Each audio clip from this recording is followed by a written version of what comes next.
Bienvenue dans l'émission Saveurs divines. Cette bonne nouvelle du royaume sera prêchée dans le monde entier pour servir de témoignage à toutes les nations. Alors viendra la fin.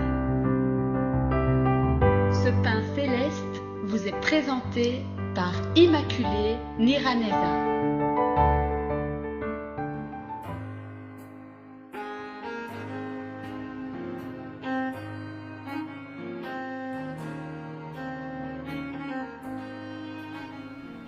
Shalom, shalom, bien-aimés de Dieu, que la paix de Christ soit avec vous.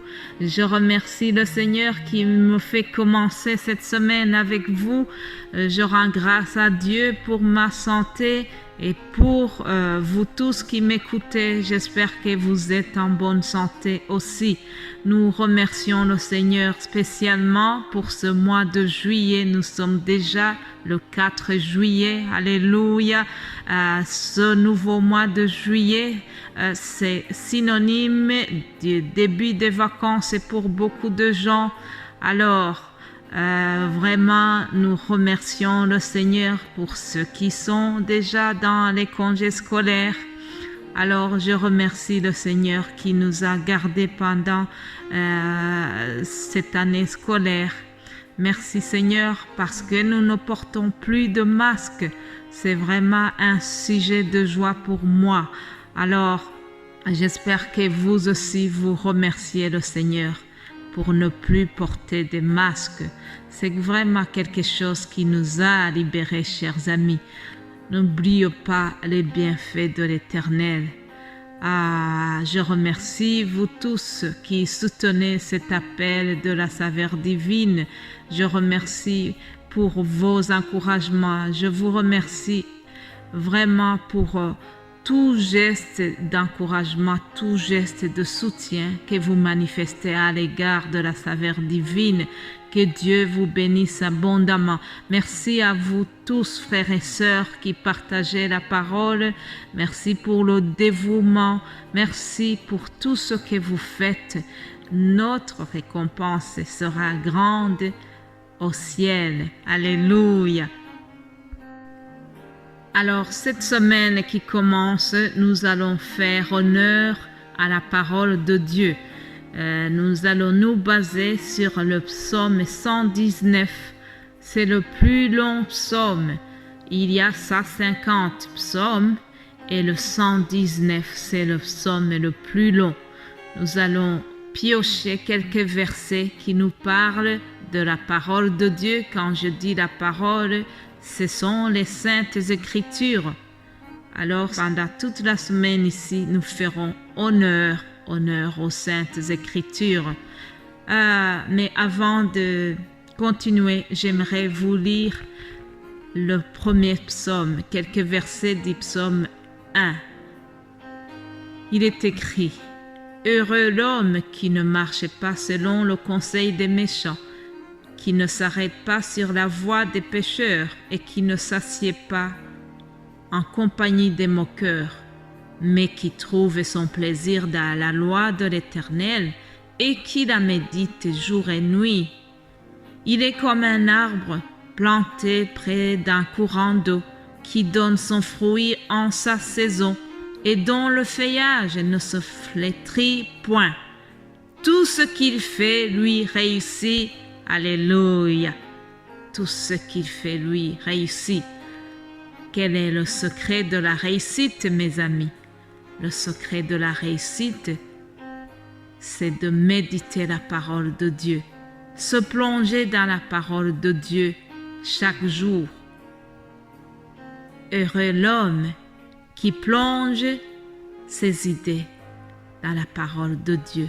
Heureux l'homme qui médite la parole de Dieu tous les jours. C'est ce que nous devons faire. Pendant ce mois de juillet, pour beaucoup de gens, le bonheur rime avec les vacances. Heureux ceux qui vont aller en vacances. D'accord? Vous me direz ça. Mais la Bible vient de nous dire que celui qui est heureux, c'est la personne qui prend plaisir dans la loi de l'Éternel, qui prend plaisir dans la parole de Dieu. Dans le psaume 119, David a écrit ceci: « Je serre ta parole dans mon cœur, afin de ne pas pécher contre toi. » Et plus loin, au verset 16, il dit: « Je fais mes délices de tes statuts. Je n'oublie point ta parole. » Fais du bien à ton serviteur pour que je vive et que j'observe ta parole. Alléluia.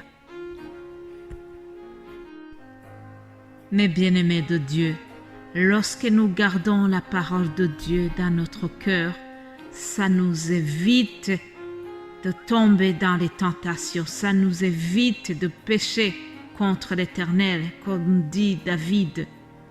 Lorsque nous gardons la parole de Dieu dans notre cœur, ça détourne nos yeux de la vue des choses vaines. La parole de Dieu, c'est une prévention. La parole de Dieu est très agréable. Dans le même psaume 119, David a écrit aussi quelque chose que j'ai beaucoup aimé. Au verset 103, il a dit ceci: « Que tes paroles sont douces à mon palais, plus que le miel à ma bouche. » Alléluia. Ça veut dire que les paroles de Dieu lui sont agréables. Les paroles de Dieu ne peuvent pas l'ennuyer. On ne peut pas s'ennuyer en écoutant les paroles de Dieu. On ne peut pas s'ennuyer en lisant les Saintes Écritures. Je prie que nous puissions avoir le goût des Écritures comme David en avait. Dans les Proverbes, Salomon aussi a dit quelque chose à propos de la parole. Proverbe 13, au verset 13, il a dit: « Celui qui méprise la parole se perd, mais celui qui craint le précepte est récompensé. » Mes bien-aimés de Dieu, ne méprisons pas la parole, ne méprisons pas les Saintes Écritures. Nous devons faire honneur aux Saintes Écritures en plongeant nos yeux dedans. Quelqu'un a dit: il ne suffit pas d'avoir la Bible, mais il faut la lire. C'est une chose de posséder une Bible, mais c'est une autre chose de la lire. C'est bien de lire les Écritures, c'est encore mieux de vivre les Écritures. Suivre les commandements que nous puisons dans les Écritures. Marcher selon les recommandations des Saintes Écritures. Chers amis, nous vivons dans un temps difficile où nous devons faire attention aux enseignements que nous écoutons. Mais dans ce psaume, il y a une autre parole au verset 105 qui dit que ta parole est une lampe à mes pieds. Alléluia. Et une lumière sur mon sentier. En effet, le chrétien doit apprendre à marcher un pas à la fois. Il y a le danger d'un faux pas à cause de l'obscurité et à cause du danger. Les dangers qui sont liés aux difficultés de la vie. Alors, pour ne pas tomber, nous devons garder la parole de Dieu. C'est elle qui va nous éclairer, c'est elle qui va nous aider dans cette marche vers le ciel. Que Dieu nous bénisse, que Dieu vous bénisse et que Dieu vous aide à marcher selon la lumière de sa parole. Voilà, chers amis, je termine ce message d'aujourd'hui et nous allons continuer notre semaine demain par la grâce de Dieu.